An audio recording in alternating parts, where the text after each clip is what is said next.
I just got back from my health checkup with the report in hand. But when I got home, the place was empty. There was a note on the table from my wife. She said that the college student she's been sponsoring had just returned from abroad.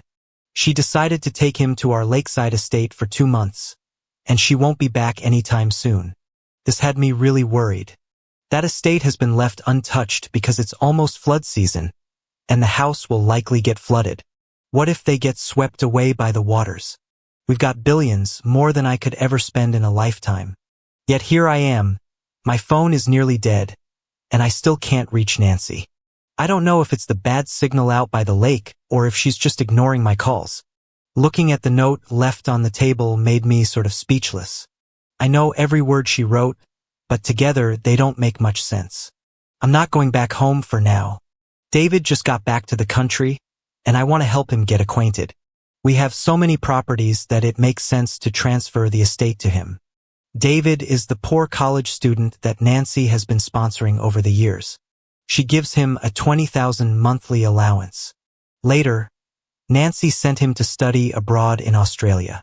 He spent 2 years there and didn't even get a degree. And now he's back to pursue an MBA? Not to mention transferring the estate to him. Sure, we own lots of properties and we hardly miss 1 or 2. But that lakeside estate is different. The view is beautiful, nestled between mountains and water with great feng shui. If not for the risk of flooding during the rainy season, that's why I got it cheaply at an auction. I wasn't expecting to come home only to find out that Nancy has already taken David to the estate without telling me. What if they stay the whole 2 months and a flood sweeps them away? That would plummet the land's value even more, wouldn't it? Even though I got it on the cheap, nobody's money grows on trees. The thought of losing out makes my heart ache. Since I couldn't get a hold of Nancy, I decided to call my mother-in-law. I asked her to get Nancy back from the estate before something bad happened. But she was busy playing mahjong and snapped at me, calling my words a bad omen. I tried explaining patiently, it's not about jinxing. It's that the estate isn't safe since I just bought it. Before I could finish, she cut me off. Why shouldn't she be allowed to live there? And what do you mean by you bought it? Every penny was earned by her. My daughter can live wherever she wants. Her words left me dumbstruck. Just as I was about to explain, she interrupted again with more anger. You've never earned a dime, so why your nonsense now? You didn't complain while spending money, but when my daughter wants to live at the estate, you throw a fit. Can't you see I'm in the middle of a game? Stop bothering me. And she hung up on me. Honestly, that left me speechless. My gambling-addicted mother-in-law knows nothing outside of mahjong. It's true, I haven't worked a single day since getting married. I spend my days either working out, reading, tending the garden, or sipping tea. But it doesn't mean the money is all Nancy's. When I met Nancy, she was just a poor girl. Sure, she graduated from a prestigious university, but she came from a humble background. Post-graduation, she didn't have any resources in society. Her career wasn't smooth, and her salary was low, staying at a low-level position for years. I married her because I saw her efforts, her determination. Life was just unfair, not providing her with the success she deserved. I didn't even ask for a dowry during our marriage. Instead, I gave her $2 million to start a business and used my family's resources as a safety net for her. Soon enough, the company started thriving. Over the years, it grew bigger. Nancy transformed from an obscure employee to a renowned young entrepreneur in our city. Most people aren't aware of this, although she's the legal entity of the company. Its initial capital all came from me. The company's shares are under my name. Additionally, the major client orders are maintained through my family's connections.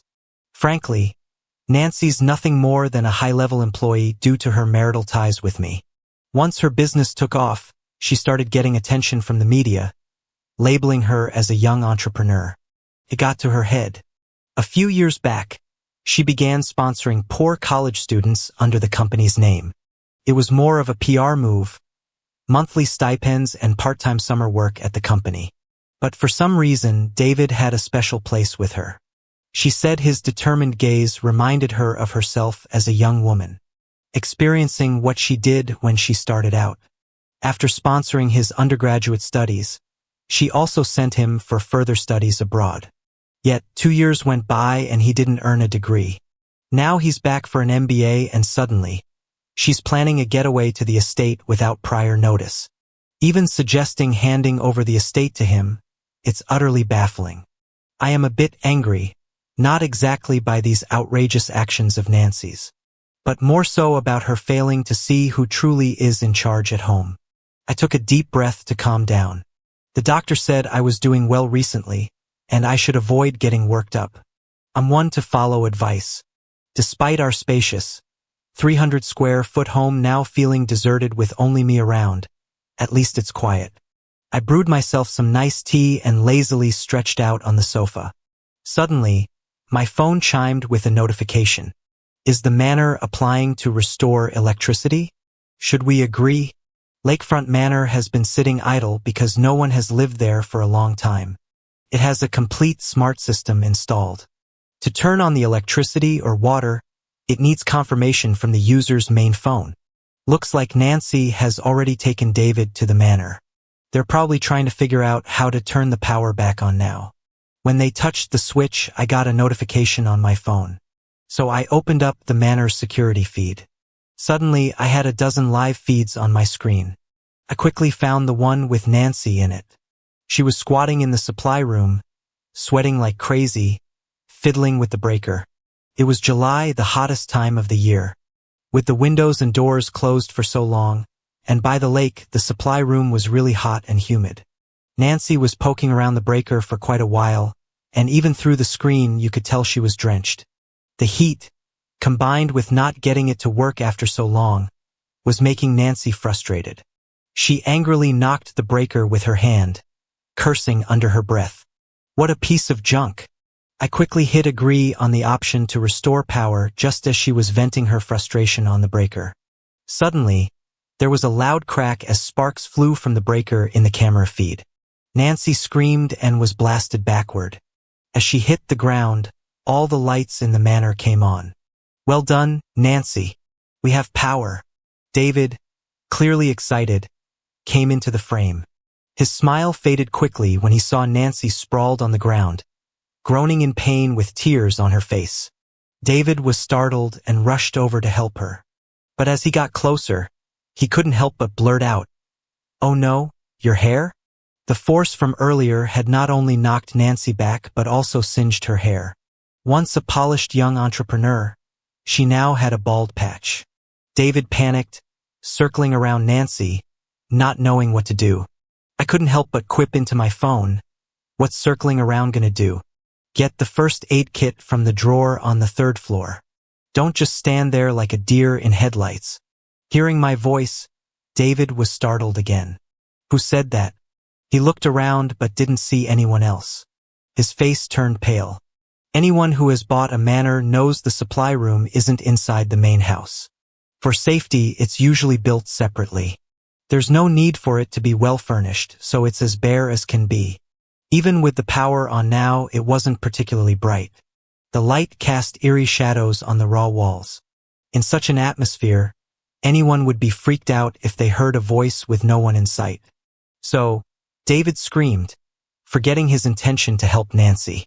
Instead, he clung to her electrified hand. "Nancy, this place is haunted." The pain of her hand brought Nancy back to her senses despite feeling a bit out of it from the shock. Her scream was loud and piercing.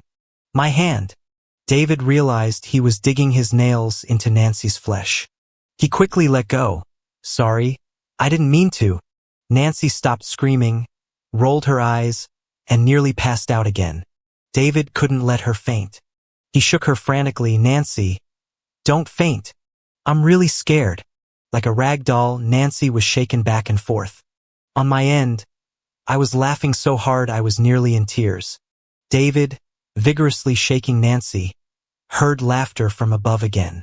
His fear hit a peak. But his legs were too weak to stand or run, so he just shook Nancy even harder. "Wake up, wake up." Finally, Nancy whispered, "Stop shaking. I'm gonna..." David leaned in closer. "What did you say?" I said, "Stop shaking me. I'm gonna puke." And then, without warning, Nancy puked. Right in David's face. It was disgusting. Even watching through the screen, I felt a bit queasy. David's handsome face was now covered in vomit, and he was just dumbstruck. Nancy, having thrown up, finally snapped out of it. She sat up and tried to wipe David's face. "Are you okay?" David, looking dazed, let Nancy wipe him without protest. I couldn't keep watching. It was just too weird and gross. So I chimed in, "Dumplings, huh? I think there's some chive on his eyebrow. Maybe get some water to clean it up. Hands won't do the trick." David finally reacted, looking terrified. "Did you hear that? This place is really haunted." Nancy, now clear-headed, wasn't a fool. She recognized my voice right away. Looking at the ceiling with resentment, she said, "Jack, this is your doing, isn't it? You set up cameras to spy on me and tried to electrocute me." I chuckled at that. "You can mess around with food, but not with words." I corrected her with a straight face. "Are you kidding me? Fiddling with the circuit breaker like a mad person and getting shocked is on you. The manor was just sitting idle." Suddenly, the system asked if I wanted to turn on the power. I thought maybe someone broke in. "And did I agree to you bringing this guy to my manor? That's trespassing, you know? If he got shocked, well, serves him right. I called you 1,000,000 times and you acted deaf, not picking up. What manor doesn't have security cameras? Okay. And you blame me for keeping an eye on you?" Nancy was speechless. But deep down, she knew just making a call would have fixed the power issue. There was really no need to mess with the breaker. But she knew bringing a guy to the manor was wrong. Ultimately, it's her own doing. And it's kind of typical. Over the years, she's gotten used to thinking she has control over everything. Not just some unused manor, but the company, money, villas, and even me, her husband. She feels she has complete control over it all. From a small-time employee, she rose to become a youthful entrepreneur, riding high on success. She lost the cautious, grounded nature she started with and became more and more reckless. When she was thriving in business, she never considered how much my family helped her. Be it money or resources, things she wouldn't have had access to on her own. Yet Nancy took all that as her own achievement. It's laughable. David finally got it. Turns out there wasn't a haunted house, just family drama. He tugged at Nancy's sleeve. "I'm all sticky and uncomfortable. Let's wash up in the manor's bathroom."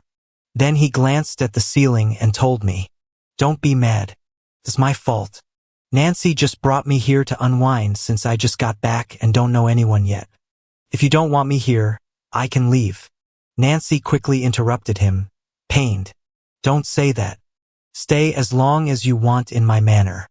No need to waste words with this heartless man," she said, pulling David away. I let out a cold laugh and streamed the surveillance footage onto the 100-inch TV at home. The entire manor, every nook and cranny, was visible on the screen. Especially with Nancy's bald head sticking out in the footage, it was hard to miss. The footage showed them supporting each other as they left the power room and headed to the main hall of the manor. On the way, they passed by the lakeside. Maybe because they were in a rush to clean themselves up, they didn't notice the rising water level by the lake. When they reached the manor's front door, Nancy skillfully pulled a piece of paper out of her pocket. She punched in the password on the door's keypad as per the numbers on it. The door opened with a click, and she tossed the paper away with a smug expression.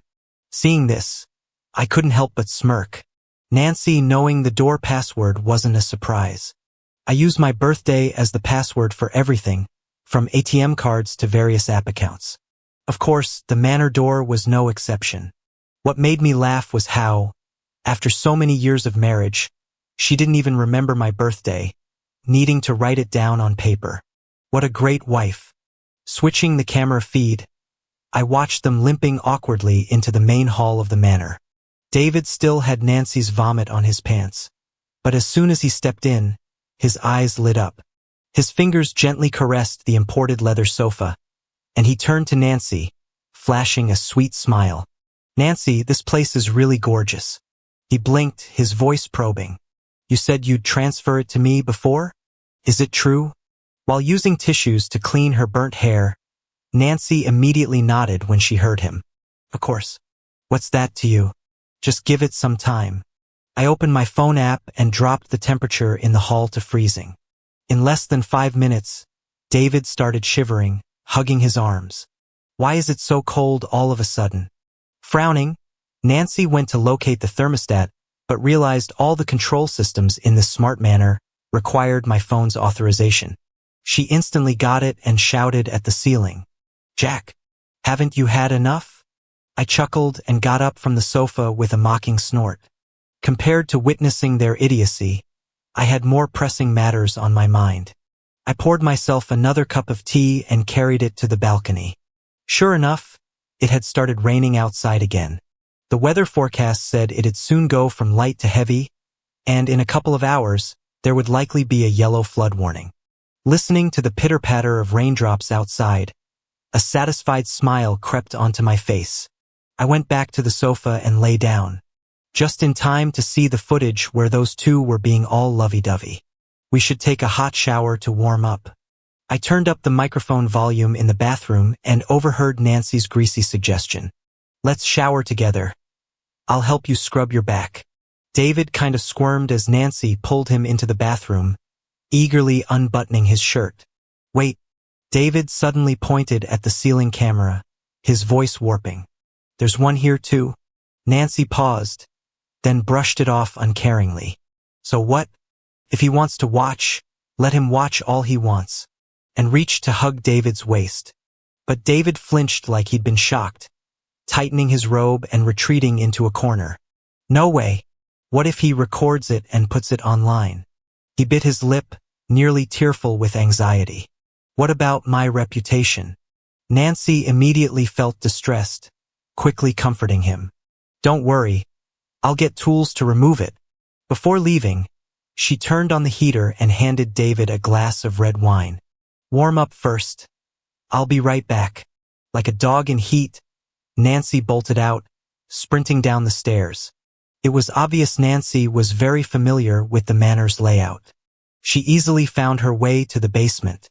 There's a room just for storing tools and stuff, and in there's a little ladder she can use to reach the ceiling. She was so eager, I couldn't help but feel a bit scornful. Nancy had never been to the estate before, but now she was acting like she knew the layout inside out. She must have gotten hold of the estate's floor plan from somewhere else. I scoffed.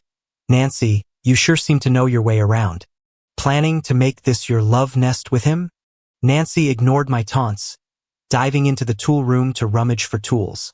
That fool only had one thing on her mind, to get rid of the surveillance so she could get frisky with her lover in my bathroom. Her hands were shaking when she found the ladder and hammer, desperate to break the cameras. But before she could even get started, I remotely locked the tool room door with a click.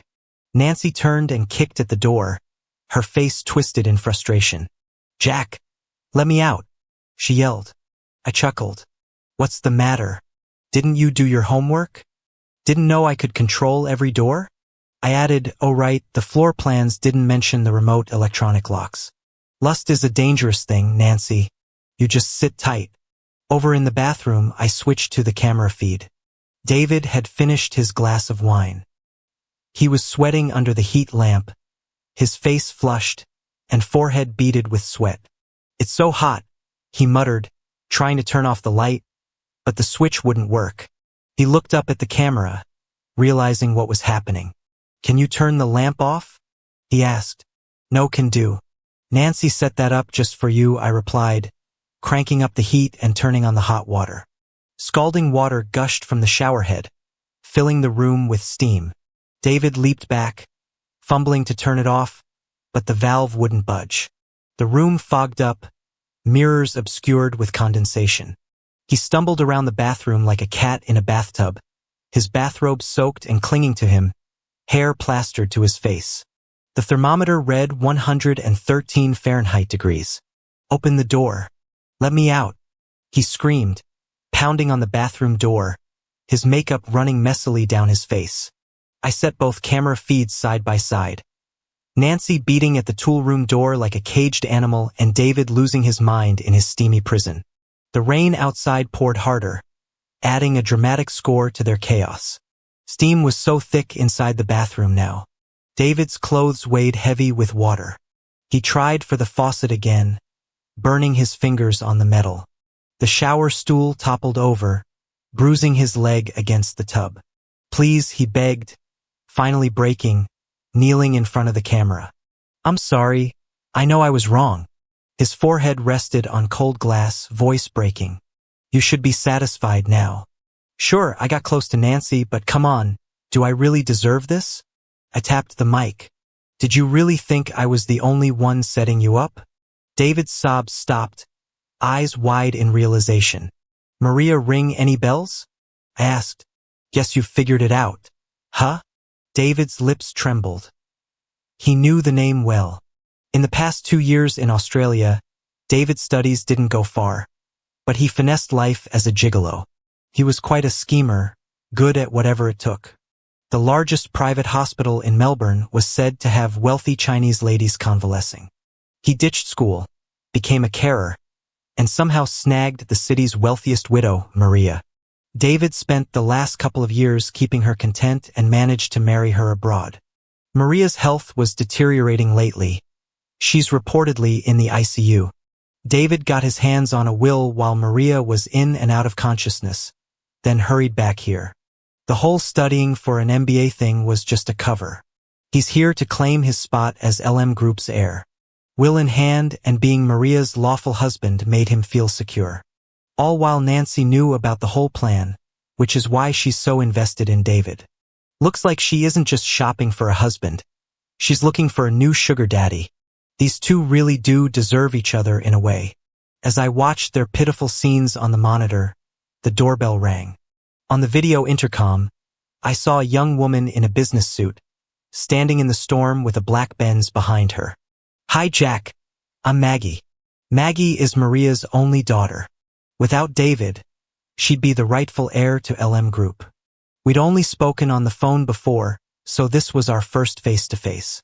Maggie seemed to be in her early 20s, sporting a sharp bob haircut and glasses. She was smart-looking with a pleasant voice. "How are they holding up?" she asked, referring to Nancy and David. I waved her in and pointed at the monitors, showing Nancy locked in with tools and David trapped in the bathroom, both very much alive. Maggie glanced at the screens and smirked. "Looks like they can last a while longer." "No rush," I said, taking a sip of tea. "The flood's an hour away." She nodded, pulling a file from her briefcase. "What you asked for on the phone is ready." Inside the folder was a thick stack of documents, and each page was filled with densely packed legal jargon. "Once you sign them, the sale of your company to LM Group will be finalized."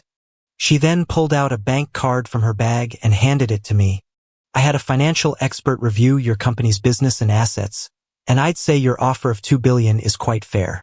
Maggie smiled and continued, "But I've got a question that's been on my mind, though you don't have to answer if you don't want to.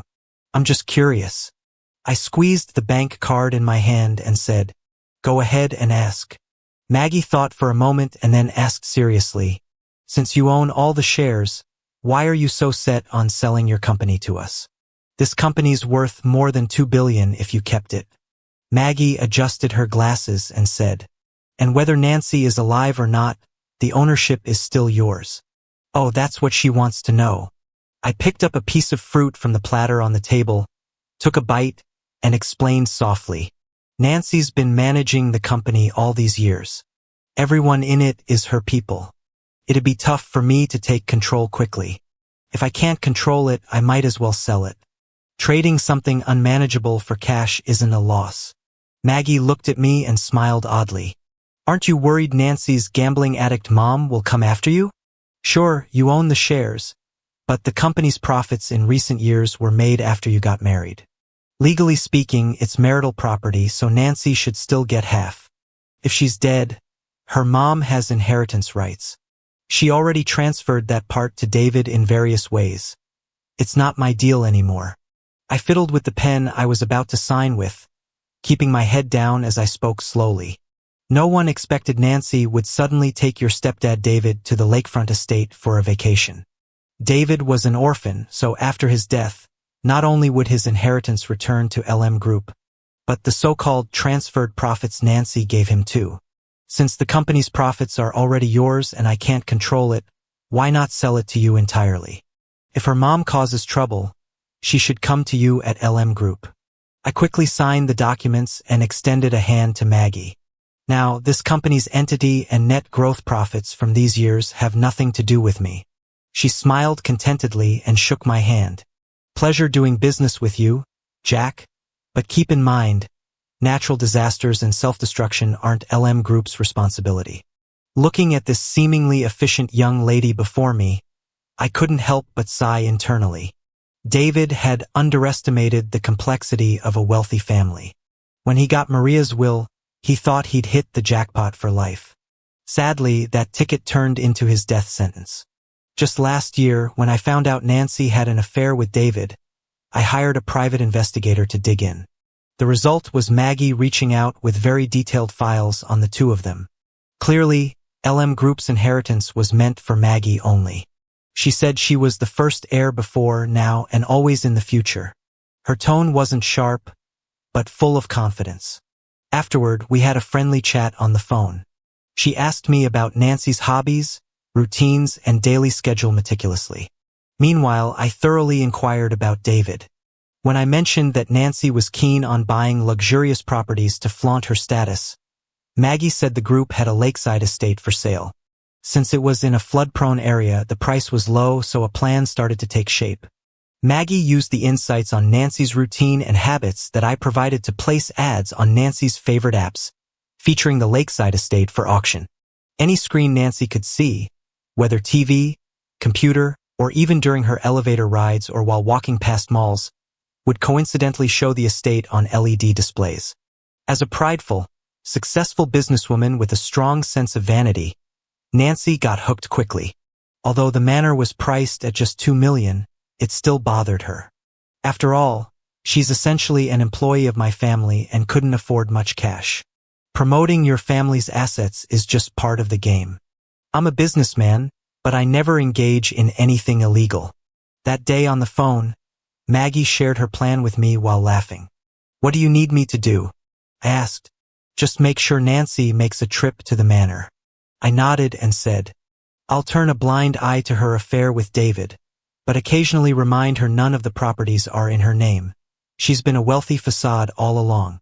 Someone feeling restless might want a getaway, especially someone like Nancy, successful, proud, but essentially broke. When she comes home frustrated and sees that I bought that elusive lakeside estate, she'll likely want to take David there without hesitation. Maggie chuckled over the phone.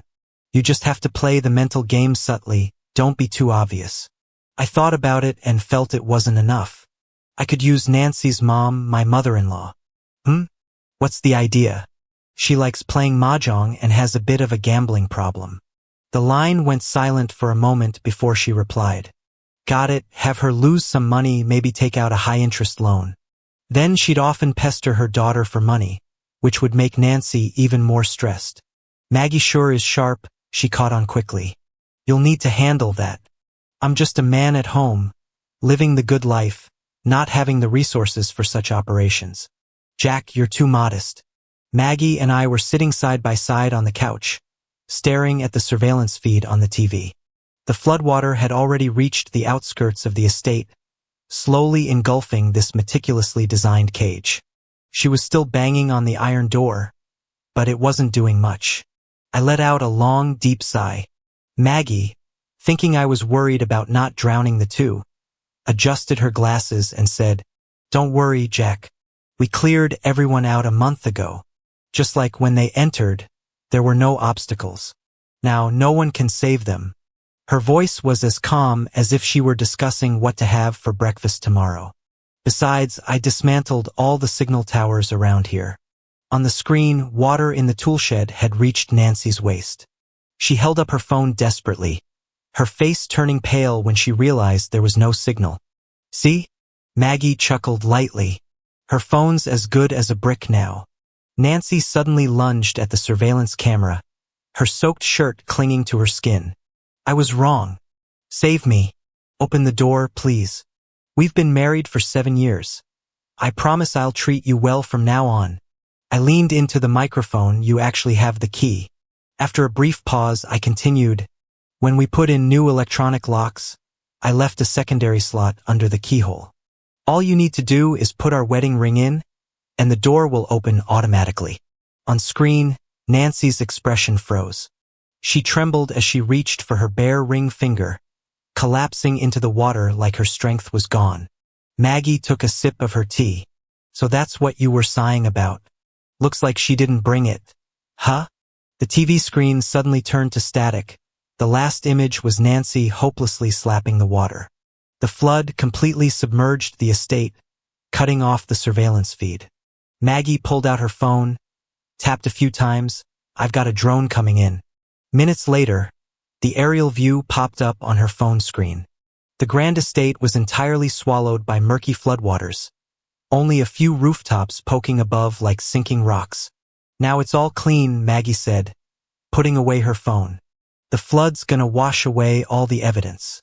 I nodded, standing up to see her out. Her luxury car was already parked in front of my villa. Before getting in, she suddenly glanced back at me and asked, I heard David and an ex have a kid. Are you really gonna make him your heir? Course not. What do you take me for? She looked at me curiously, frowning. I don't get it. Why raise a kid who's not yours? I sighed. I'm getting on in years, and I need an heir to my business. Nancy was a jerk, but she had a keen eye. That kid's probably got good genes. If Nancy liked him so much, think of him as her last gift to me. I'm confident I'll raise him well. I gently nudged Maggie into the car, seriously saying, You're still young, don't rush into marriage. The next morning, I went to report her missing. My wife's been gone for 24 hours. Nancy was a young businesswoman, so the police took it seriously. They traced her speeding towards the suburbs, heading to an estate in the floodplain. And she never came out. With the severe flooding, rescues were tough. The rescue teams went several times but came back empty-handed. It wasn't until a month later that they found their bodies downstream. By then, they were unrecognizable from the water exposure. 6 months later, I moved into another city's villa with a baby a few months old. Friends asked if I'd decided on a name. I smiled and said I hadn't yet, but he'd definitely have my last name.